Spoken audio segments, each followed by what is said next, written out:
Dan sekarang apa itu hadis? Kita akan bahas pengertian tentang hadis. Hadis berasal dari kata hadatsa yang artinya baru, peristiwa, muda, perkataan atau cerita. Itulah pengertian hadis menurut bahasa. Sedangkan hadis menurut istilah adalah segala sikap, perbuatan, perkataan atau penetapan, persetujuan atau dikenal juga dengan takrir Rasulullah Shallallahu Alaihi Wasallam. Maka itulah yang namanya hadis. Ketika ada perbuatan Nabi, ketika ada ucapan Nabi, ataupun penetapan persetujuan terhadap perbuatan dari sahabat yang kemudian Nabi menyetujuinya atau menetapkannya ataupun mentakrirkannya, menyetujuinya perbuatan tersebut, maka itulah hadis. Maka hadis terbagi kepada 3 macam. Boleh dilihat tulisannya. Yang pertama, hadis qauli. Apa itu hadis qauli? Yaitu hadis yang berupa ucapan Nabi Shallallahu Alaihi Wasallam.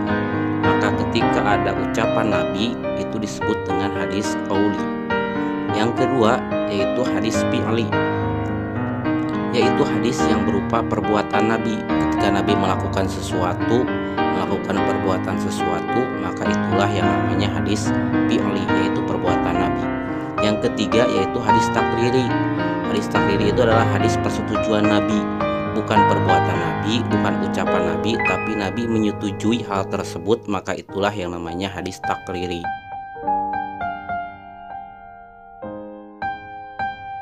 Ada fungsinya. Kalau tadi secara umum bahwa Al-Quran, bahwa hadis itu merupakan sumber ajaran yang kedua setelah Al-Quran, kemudian ada juga fungsi hadis terhadap Al-Quran. Yang pertama, mengukuhkan hukum yang sudah ada di dalam Al-Quran.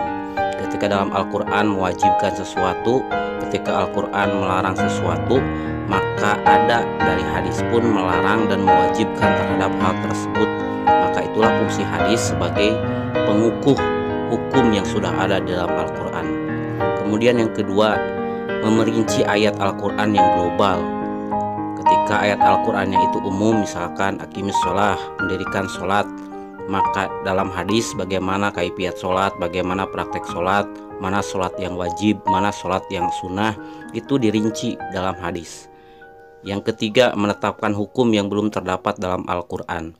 Ketika tidak ada hukum dalam Al-Quran suatu perbuatan, suatu hal, maka dalam hadis akan dicantumkan hal tersebut sebagai hukum dalam Islam ataupun sebagai hukum pedoman dalam kehidupan kita nantinya. Yang keempat yaitu membatasi keumuman ayat Al-Quran. Ketika ayat-ayat itu umum, membahasnya tentang umum secara umum, maka hadis berfungsi sebagai batasan bagi keumuman tersebut.